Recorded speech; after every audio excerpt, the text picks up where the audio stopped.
প্রতিপক্ষ আমাকে রোহিঙ্গা বলছে, এটা সারা পৃথিবীর মানুষ জানে। যেই প্রতীকে নির্বাচন করব সেই প্রতীক বরাদ্দ পেয়েছি আলহামদুলিল্লাহ।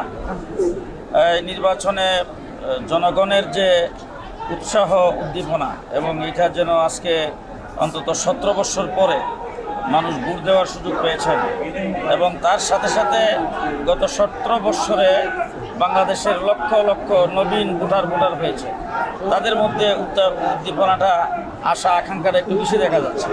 আশা করি সব মিলিয়ে এই নির্বাচনটা খুব ভালো হবে এবং সকলেই স্বতঃস্ফূর্ত অংশগ্রহণ করবে ইনশাল্লাহ। আমরাও নির্বাচনের তফসিল অনুযায়ী নির্বাচন কমিশন থেকে যে নীতিমালা ঘোষণা করেছেন সেই নীতিমালা অনুযায়ী আমরা সেই নির্বাচনটা করব।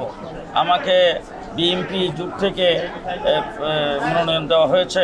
বিএনপি আমার সাথে আছেন, আমার দলও আছেন, ওলামায়ে কেরামও আছেন এবং পৃথিবীর বিভিন্ন দেশে বাংলাদেশের যত প্রবাসী ওনারাও যাতে নির্বিঘ্নে ভোট দিতে পারেন সেই ব্যাপারেও আমরা আল্লাহ পাকের দরবারে সাহায্য কামনা করব এবং সকলকে আহ্বান জানাবো সকলেই যেন নির্দ্বিধায় ভোট দেন।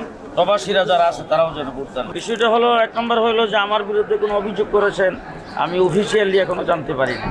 এটা আমি সোশ্যাল মিডিয়া বা বিভিন্নভাবে শুনতে পেরেছি, যার ফলে আমি যেহেতু অফিসিয়ালভাবে জানতে পারি না, আমি কোনো আমলে নেইনি। আর কেউ যদি আমার বিরুদ্ধে অভিযোগ করে থাকে, আমার বিরুদ্ধে অভিযোগ করার মতো এমন কোনো শব্দ, এমন কোনো বক্তৃতা, এমন কিছু আমি করি নাই, কিন্তু প্রতিপক্ষ আমাকে রোহিঙ্গা বলছে, এটা সারা পৃথিবীর মানুষ জানে। আকিজ নিয়ে এলো বিশ্বমানের বেবি ডায়াপার মাম্মাম, কটনে সফট ম্যাটেরিয়াল, বাবুকে দেবে র্যাশ ফ্রি সুপার কমফোর্ট।